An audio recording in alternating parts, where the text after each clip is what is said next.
Ассаламу алейкум, туркменистанцы и туркмены мира. Ассаламу алейкум, азизельдешлер. С вами я, Хадыров Кахамрат, один из лидеров народного движения «Демократический выбор Туркменистана». Как вы знаете, на прошлой неделе мой товарищ, мой коллега Мурат Клычевич Курбанов, один из лидеров «Демократического выбора Туркменистана», был с инспекционной поездкой в Турецкой республике в городе Стамбул. Инспекционная поездка, когда я говорю, это проверка деятельности адвокатов, которые занимаются делом нашей начальницы штаба, активистки ДВТ Таганова Дурсултан. В целом поездка прошла благоприятно. Адвокаты делают все, что возможно. И результатом этого было сегодняшнее посещение Тагановой, нашей Дуси, работников Организации Объединенных Наций. Об этом мы вам позже сообщим, о результатах этого визита. Но Мурат Клычевич сказал: ты знаешь, все прошло хорошо, все было. Но единственный фактор омрачил его поездку — это посещение на кладбище. Посещение на кладбище, где захоронены наши земляки. Омрачил, когда говорит, почему наше государство не является, не заботится о наших гражданах. Понимаете, он говорит, начиналось все с 56 человек. А сейчас количество увеличится до 100. Каждую неделю привозят 3-4 тела на захоронение. Это что означает? Народ доведен до отчаяния. Народ доведен до нищеты. Да, экономическая ситуация в Турции в плохом состоянии. И поэтому они не могут заработать. Но почему в этой ситуации Туркменистан, согласно Конституции Туркменистана, не выполняет свои обязанности? Это действующее правительство, незаконное. Вот посмотрите, согласно статье 10, нет никаких прав ограничению возврата на родину граждан Туркменистана. Почему это не выполняет? Вы посмотрите, в Индии на кладбище Имамуддин очень много захороненных наших туркменистанцев. Да не только захороненных, там и живые люди не могут выехать. 250 человек. В Стамбуле то же самое. В Кипре, везде. В Лондоне даже, оказывается. Тут есть. Туркменистан не открывает двери для своих граждан. Посмотрите, государства, другие государства, даже с Африки привозят своих граждан. А Туркменистан не может. Не то, что не может, он не хочет. При этом в Конституции говорится в статье 4. Наивысшей ценностью является человек. А главная задача органов власти — это защита и поддержка человека и служение ему. Где мы видим поддержку и защиту? И служение? Они служат самому себе. То есть Бердымухамедов и его семья, его помощники, Храмов, министр иностранных дел Миредов служат сами себе, ворует, выжимает с народа все, что можно.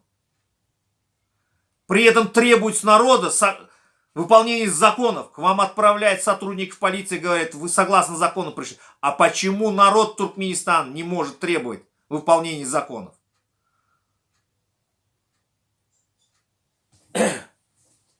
Вот у вас в банкоматах денег нет, вы стоите в очередях. Вам воду не доставляют, в вилаятах воду не доставляют домой. Вас ограничивают во всем. Почему вы не требуете? Электроэнергия ограничивает. А при этом с вас берут налоги, оплату за ту же электроэнергию, за ту же воду. Вы отработали на государственных работах, получили, вам начислили зарплату, но при этом ее не выдают. Почему вы ее не требуете? Вот с сегодняшнего дня всем, пожалуйста, примите к сведению и займитесь этим. Если вам не выдали деньги, обратитесь к обладателю карточки, тому банку, с заявлением, что она не выполняет свои обязанности, как оператору, между государством и вами, доставку денег. При этом копию заявления пишите в прокуратуру. Хакимлик напишите, что государство не выполняет свои обязанности по обеспечению граждан Туркменистана. А это продовольствие. У вас очереди, у вас дефицит масла. Вы их выбрали. они вас. Вы не для государства, народ, государство для народа. Согласно действующей Конституции. Это статья 5, гарантия социальной защищенности. Апеллируйте на эту статью, когда пишете вот это заявление, что государство должно обеспечить вас всем необходимым. Хаким Ликов.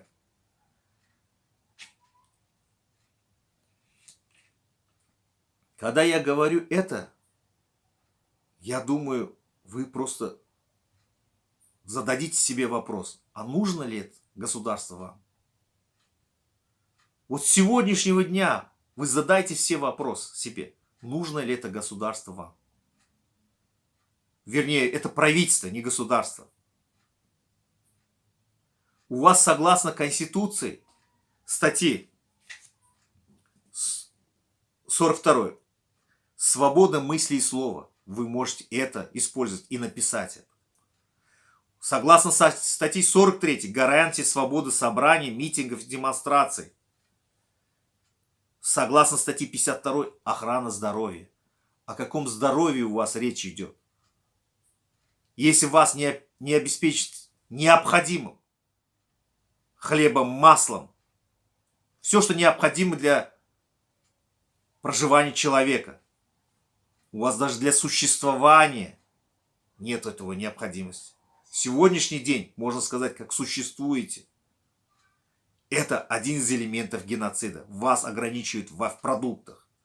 Это статья 168 Уголовного кодекса Туркменистана. Геноцид. Президент действующий незаконно выбрано. И правительство, они преступники. И если каждый гражданин сядет сегодня и будет писать заявление над тем органом, банк, хакимликам, прокуратуру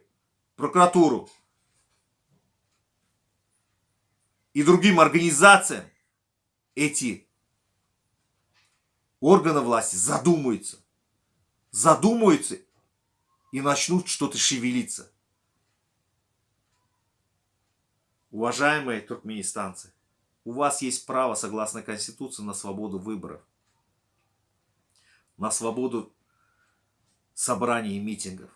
25 числа демократический выбор Туркменистана призывает вас всех к митингу. Митингу просто выходите на улицу. Не собирайтесь все в одних местах. Например, человек 50 в одном месте, человек в другом. Сделайте в разных местах. Но выходите, покажите свое недовольствие. Покажите свое недовольствие этому незаконному правительству, этому незаконному президенту. Так жить нельзя. Или вы свергните это все, вернее, измените режим мирно, или вы дальше будете в рабстве жить. Спасибо всем за внимание.